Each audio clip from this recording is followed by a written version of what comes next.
Lucas 23. Levantando-se toda a assembleia, levaram Jesus a Pilatos, e ali passaram a acusá-lo, dizendo: Encontramos este homem pervertendo a nossa nação, vedando pagar tributo a César e afirmando ser ele o Cristo, o Rei. Então lhe perguntou Pilatos: És tu o rei dos judeus? Respondeu Jesus: Tu dizes. Disse Pilatos aos principais sacerdotes e às multidões: Não vejo neste homem crime algum. Insistiam, porém, cada vez mais, dizendo: Ele alvoroça o povo, ensinando por toda a Judéia, desde a Galiléia, onde começou, até aqui. Tendo Pilatos ouvido isto, perguntou se aquele homem era galileu. Ao saber que era da jurisdição de Herodes, estando este naqueles dias em Jerusalém, lhe o remeteu. Herodes, vendo a Jesus, sobremaneira se alegrou, pois havia muito queria vê-lo, por ter ouvido falar a seu respeito. Esperava também vê-lo fazer algum sinal, e de muitos modos o interrogava. Jesus, porém, nada lhe respondia. Os principais sacerdotes e os escribas ali presentes o acusavam com grande veemência. Mas Herodes, juntamente com os da sua guarda, tratou-o com desprezo e, escarnecendo dele, fê-lo vestir-se de um manto aparatoso e o devolveu a Pilatos. Naquele mesmo dia, Herodes e Pilatos se reconciliaram, pois antes viviam inimizados um com o outro. Então, reunindo Pilatos os principais sacerdotes, as autoridades e o povo, disse-lhes: Apresentastes-me este homem como agitador do povo, mas tendo-o interrogado na vossa presença, nada verifiquei contra ele dos crimes de que o acusais. Nem tampouco Herodes, pois não o tornou a enviar. É, pois, claro que nada contra ele se verificou digno de morte. Portanto, após castigá-lo, soltá-lo-ei. E era-lhe forçoso soltar-lhes um detento por ocasião da festa. Toda a multidão, porém, gritava: Fora com este! Solta-nos Barrabás! Barrabás estava no cárcere por causa de uma sedição na cidade e também por homicídio. Desejando Pilatos soltar a Jesus, insistiu ainda. Eles, porém, mais gritavam: Crucifica-o! Crucifica-o! Então, pela terceira vez, lhes perguntou: Que mal fez este? De fato, nada achei contra ele para condená-lo à morte. Portanto, depois de o castigar, soltá-lo-ei. Mas eles instavam com grandes gritos, pedindo que fosse crucificado. E o seu clamor prevaleceu. Então Pilatos decidiu atender-lhes o pedido. Soltou aquele que estava encarcerado por causa da sedição e do homicídio, a quem eles pediam.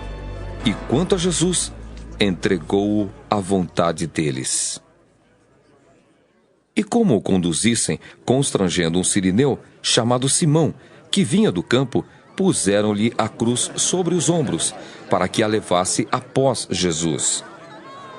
Seguia-o numerosa multidão de povo e também mulheres que batiam no peito e o lamentavam. Porém Jesus, voltando-se para elas, disse: Filhas de Jerusalém, não choreis por mim. Chorai antes por vós mesmas e por vossos filhos. Porque dias virão em que se dirá: bem-aventuradas as estéreis, que não geraram e nem amamentaram. Nesses dias dirão aos montes: caí sobre nós, e aos outeiros cobri-nos. Porque sem lenho verde fazem isto, que será no lenho seco? E também eram levados outros dois, que eram malfeitores, para serem executados com ele. Quando chegaram ao lugar chamado Calvário, ali o crucificaram, bem como aos malfeitores, um à direita, outro à esquerda. Contudo, Jesus dizia: Pai, perdoa-lhes, porque não sabem o que fazem. Então, repartindo as vestes dele, lançaram sortes. O povo estava ali e a tudo observava. Também as autoridades zombavam e diziam: Salvou os outros? Assim mesmo se salve, se é de fato o Cristo de Deus, o escolhido. Igualmente os soldados o escarneciam e, aproximando-se, trouxeram-lhe vinagre, dizendo: Se tu és o rei dos judeus, salva-te a ti mesmo! Também sobre ele estava esta epígrafe, em letras gregas, romanas e hebraicas: Este é o rei dos judeus. Um dos malfeitores crucificados blasfemava contra ele, dizendo: Não és tu, ó Cristo! Salva-te a ti mesmo e a nós também!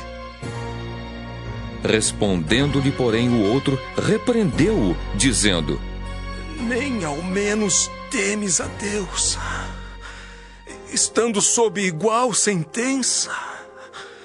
Nós, na verdade, com justiça, porque recebemos o castigo que os nossos atos merecem.